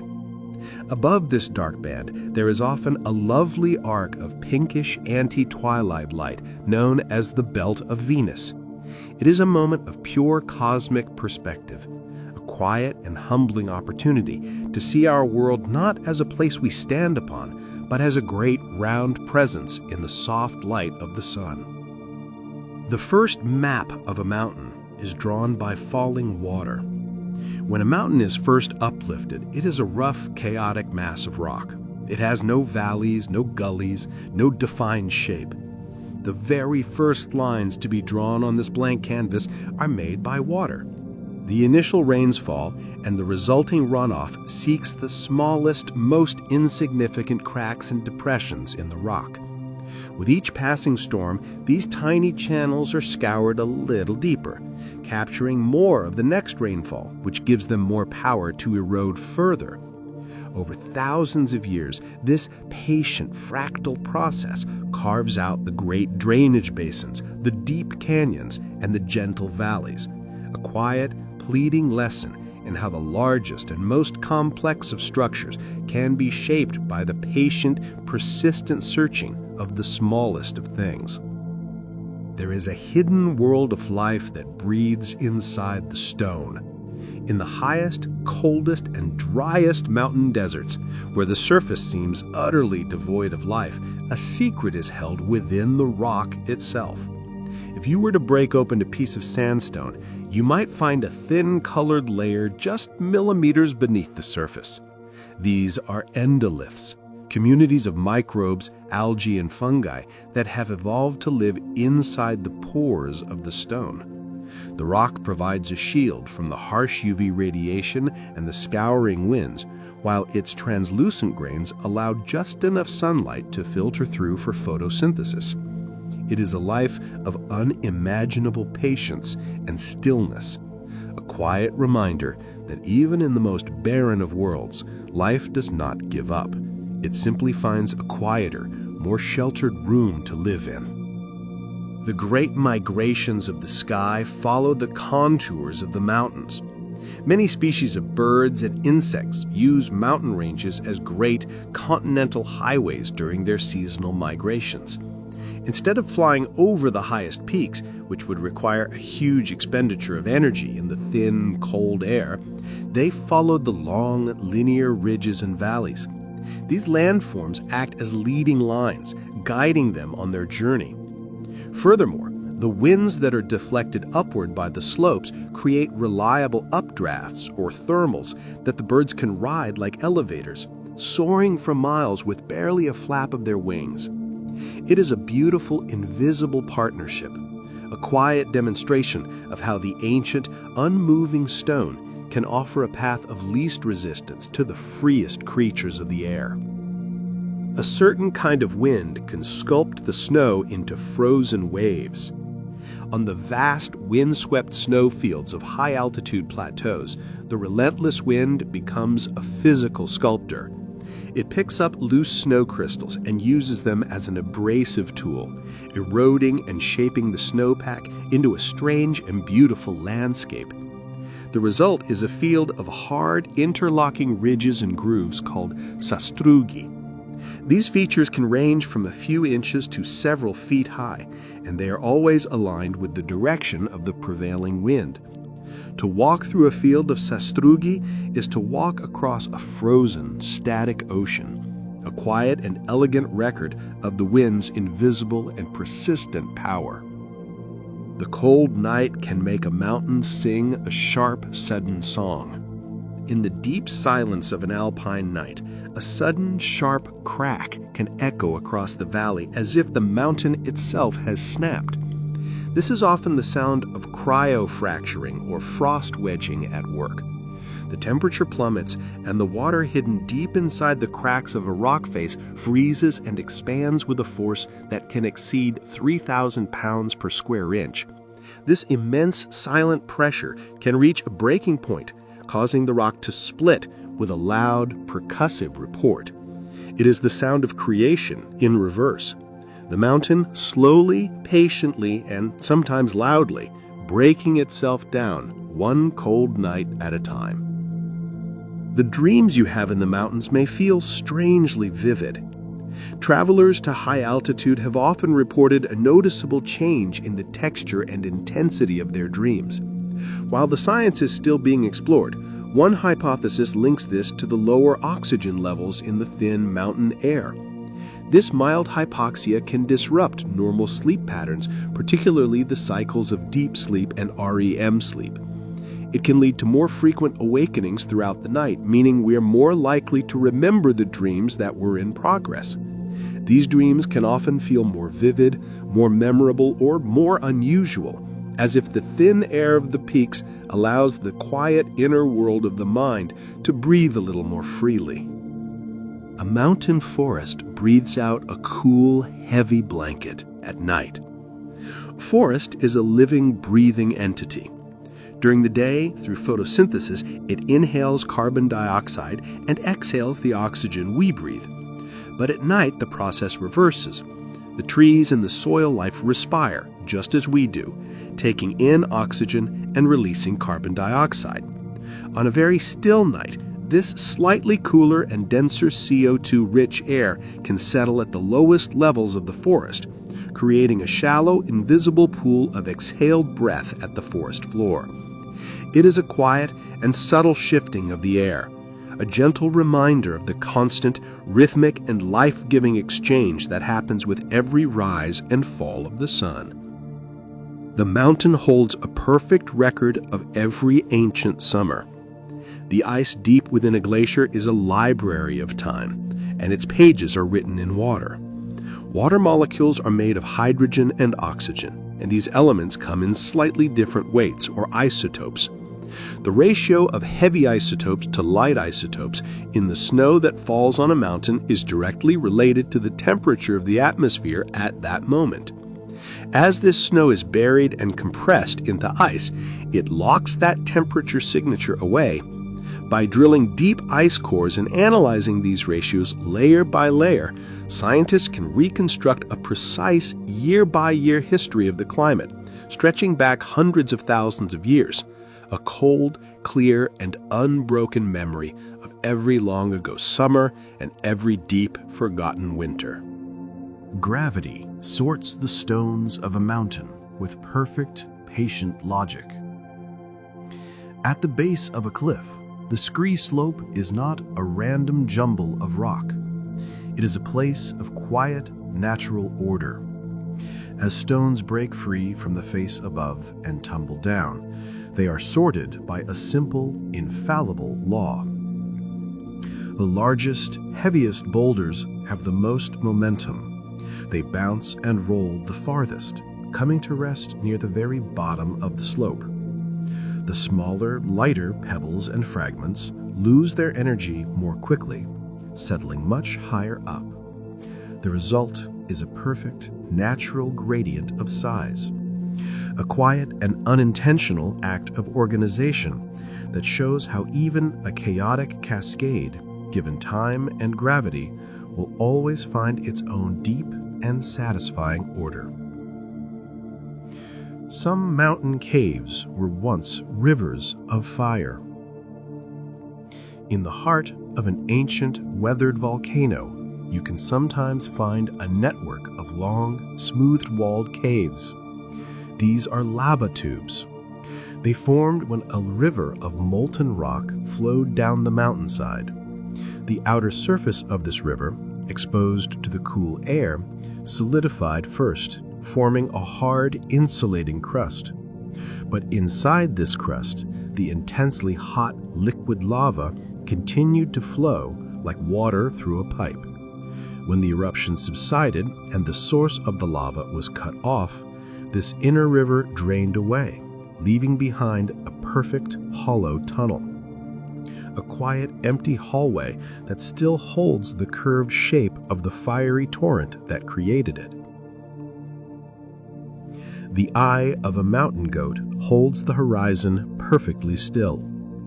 We have spoken of the mountain goat's strange rectangular pupil, but its true genius is in its stability.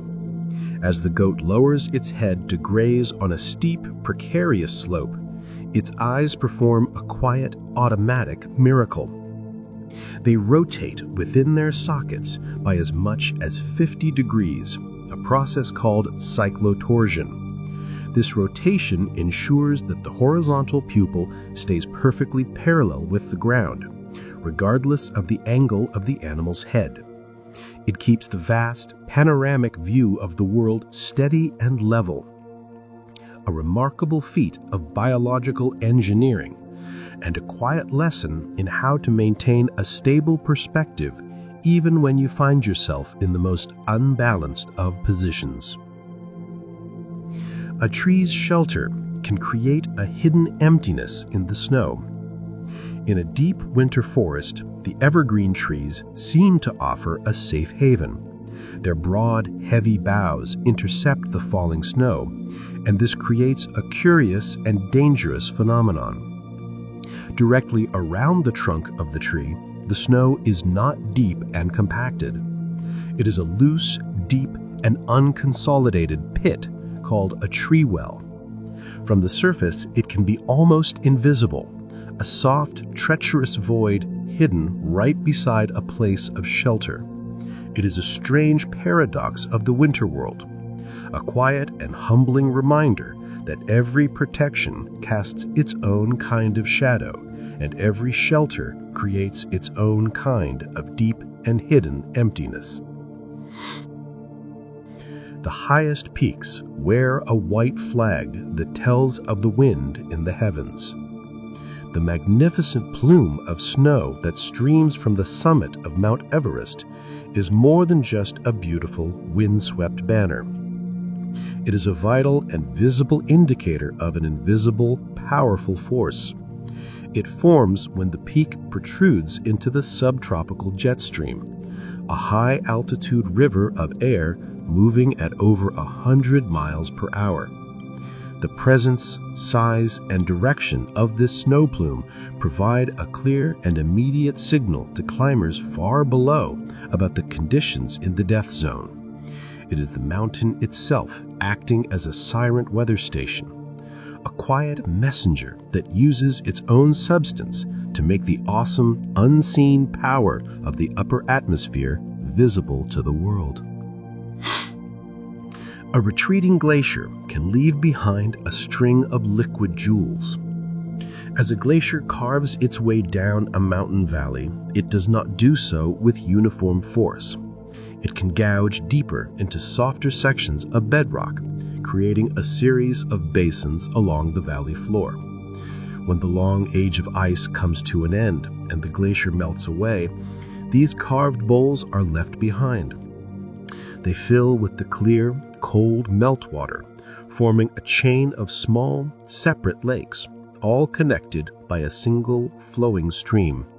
Geologists call them paternoster lakes because they resemble beads on a string. It is a beautiful, sequential legacy, a quiet reminder of how a single powerful journey can leave behind a series of lovely, connected moments of stillness in its wake. A mountain's white cloak is a mirror for the sun. The vast fields of snow and ice that crown the world's great ranges do a quiet, constant, and profoundly important job. This collective whiteness, known as the cryosphere, has a very high albedo, which means it is incredibly reflective. Unlike dark soil or rock, which absorbs the sun's energy and warms the planet, the snow and ice reflect a huge percentage of that solar radiation straight back out into space. In this way, the mountain's cold, white peaks act as a vast, passive, and gentle cooling system for the entire world. A quiet and humble lesson in how the simplest and brightest of surfaces can offer the most profound and steady protection. The very ground beneath your feet changes as you climb a mountain. The journey up a mountain is a journey through changing foundations. In the lowlands, the soil may be deep, dark, and rich, a thick blanket of decomposed life that nurtures lush forests. As you ascend, the soil becomes thinner. The constant pull of gravity and the rush of water carry the fine particles away. It becomes stonier, paler, and less fertile, a spare and humble ground that can only support the hardiest of life. Each distinct zone from the bottom to the top has its own unique earth, a quiet and layered story that shows how life must adapt not just to the air around it, but to the very substance that holds its roots. A river of ice has its own slow, deep voice. A glacier is not a silent thing. If you stand beside one in the deep stillness of the mountains, you will hear it speak. It groans and creaks under its own incomprehensible weight, a sound called Bergschrund Creek. Deep within its blue heart, the immense pressures cause the ice to fracture with sharp cracks and reports. And on a warm day, surface meltwater can find a crack and plunge downwards, carving a vertical shaft called a moulin that can go on for hundreds of feet, creating the constant, muffled roar of a waterfall hidden deep inside the solid ice. It is the mountain's own slow music, a quiet reminder that even the most frozen and unmoving things are alive with their own deep and hidden sounds. To a mountain butterfly, a simple flower is a secret, luminous map. The world of an alpine butterfly is painted in a light we can never see. Many of the flowers that grow in the high meadows have developed complex patterns on their petals that are only visible in the ultraviolet spectrum. A blossom that appears to us as a solid, uniform yellow may appear to a butterfly as a dark, central bullseye with bright, luminous landing strips pointing the way to its heart. These nectar guides are a secret, silent language between the flower and the pollinator, a beautiful and hidden layer of reality, a quiet reminder that the world is always more complex and wonderful than our own senses can ever reveal. The sharpest peaks are defined by what is missing. A mountain's most dramatic forms are often the result of a great and patient subtraction. When a glacier carves its way down a mountainside, it leaves a bowl-shaped hollow called a cirque. When two glaciers erode the rock on opposite sides of a ridge, they can carve it into a sharp, knife-like edge called an arête. And when several of these glaciers gouge away at a single mountain from all sides, they can leave behind a sharp, pyramidal peak, a lonely spire called a horn. It is a profound and beautiful piece of natural sculpture, a quiet lesson in how the most striking and unforgettable shapes are often created not by what has been built up, but by all that has been slowly and gracefully taken away. A mountain storm sends its scent as a quiet warning. Long before the first drop of rain falls or the first rumble of thunder is heard, a coming mountain storm announces itself in the most gentle of ways. It sends a cool, descending rush of air down the slopes, a downdraft that carries with it the storm's own unique fragrance. You can smell the sharp, clean scent of ozone, a molecule created by the electrical fury of the lightning, still miles away. And you can smell the deep, earthy scent of geosmin, released from the dry soil by the very first, almost invisible sprinkles of rain. It is nature's own quiet advance notice, a reminder to be still and to listen to the messages carried on the softest of winds. There is a life that waits patiently for the forest to burn.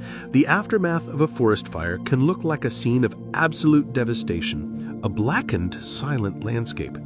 But for some forms of life, it is a beautiful and long-awaited beginning. Certain species of moss, like the tiny Ceratodon purpureus, are pioneers of this new world. They thrive on the bare, sunlit soil, free from the competition of larger plants. The ash left behind by the fire provides a sudden rich source of the very minerals they need to flourish. Within a short time, they can transform the scorched earth into a soft, velvety, and vibrant green carpet, a quiet and powerful testament to the resilience of life and its ability to find opportunity in the very heart of what seems like an ending. The skin of the mountain can creep downhill in slow, graceful lobes. In the high alpine and Arctic zones where the ground is underlined by permafrost, the surface of the earth itself is in constant, slow motion. This process, called gelifluction, happens when the thawed, active layer of soil on top becomes saturated with water and slowly, gracefully flows over the frozen, impenetrable layer below. Over centuries, this movement creates broad, tongue-shaped lobes and terraces that drape the mountainside, a visible record of the Earth's own quiet, patient creep. It is a humbling sight, a reminder that even the ground we believe to be solid is forever settling, shifting, and finding its own slow, unhurried way downhill. A mountain's first breath of spring is not green, but a dusty gold. Long before the first leaves appear on the aspens or the first flowers bloom in the meadows, the mountain air can become thick with a fine golden dust. This is the pollen from the great coniferous forests. Trees like pine and spruce release their pollen in such immense quantities that it forms shimmering, visible clouds that drift on the wind and settle in a soft yellow film on the surfaces of lakes and lingering snowbanks. It is not a gesture for us, but a vast and hopeful act of communication between the trees themselves, a quiet atmospheric promise that a new cycle of life is about to begin. The very shape of a tree can tell you the story of the wind. On a windswept mountain ridge, the trees themselves become living weather vanes. A solitary pine or fir growing in a place of constant unidirectional wind will develop a distinctive shape known as a flag tree or a Krumholtz banner. All of its major branches will grow on the leeward or downwind side of the trunk, creating a form that looks like a flag permanently streaming in the wind.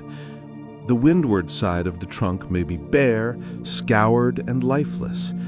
It is a perfect living sculpture, a quiet and elegant record of a lifetime spent in conversation with a single, invisible, and persistent force. Some mountain peaks are not made of native stone, but are cosmic travelers. A Nunatak is a peak that pokes through a surrounding ice sheet, but sometimes what looks like a Nunatak is something far stranger. In Antarctica, where the slow outward flow of the ice sheet is impeded by the transantarctic mountains, a very special process occurs. The ice is forced upwards, and the incredibly old layers from the bottom are brought to the surface. This process can also carry along meteorites that fell on the ice tens of thousands of years ago, far upstream. These dark, fusion-crusted stones from space are deposited on the surface, where they stand out starkly against the white ice. They are not mountains of Earth, but tiny, silent visitors from a far older and vaster wilderness. The smallest of creatures can build their own city of sticks. In the high alpine meadows, you might find a large, seemingly chaotic mound of twigs, grass, and pine needles, sometimes several feet high. This is not a random pile of debris. It is the carefully constructed, multi-generational home of the thatching ant. The mound is a marvel of solar engineering. Its conical shape and south-facing aspect are designed to capture the maximum warmth from the sun. Deep inside, a vast and complex network of tunnels and chambers houses thousands of ants, a bustling, hidden city that maintains a remarkably stable temperature even when the world outside is covered in snow. It is a quiet testament to the power of collective, patient work, a reminder of how the smallest of hands can build a great and lasting warmth. The colors of a mountain's autumn are a lesson in letting go. The brilliant yellows, oranges, and reds of an autumn aspen grove are not something the tree creates in the fall. Those pigments have been there all along, hidden within the leaves throughout the long green summer.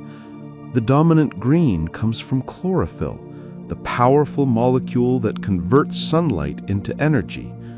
As the days shorten and the nights grow cold, the tree senses the coming winter and decides it is time to rest. It stops producing new chlorophyll, and as the green fades away, the other, gentler colors that were always present are finally allowed to reveal themselves. It is not an act of creation, but a graceful and quiet unmasking, a beautiful lesson in how the most stunning of transformations can happen simply by letting go of what is no longer needed. A mountain's reflection is a world of perfect, impossible stillness. On a calm, windless morning, the surface of an alpine lake can become a flawless mirror. It reflects the great stony peaks, the dark green forests, and the vast blue sky with such perfect clarity that it can be difficult to tell where the real world ends and the reflected one begins. But this reflected world is different. It is a world without texture, without the whisper of wind, without the call of a bird. It is a silent, two-dimensional dream of the mountain, a quiet and beautiful illusion that reminds us that even the most perfect stillness is just a fleeting, fragile surface, and that the true, living world is always the one with depth and breath and gentle imperfection.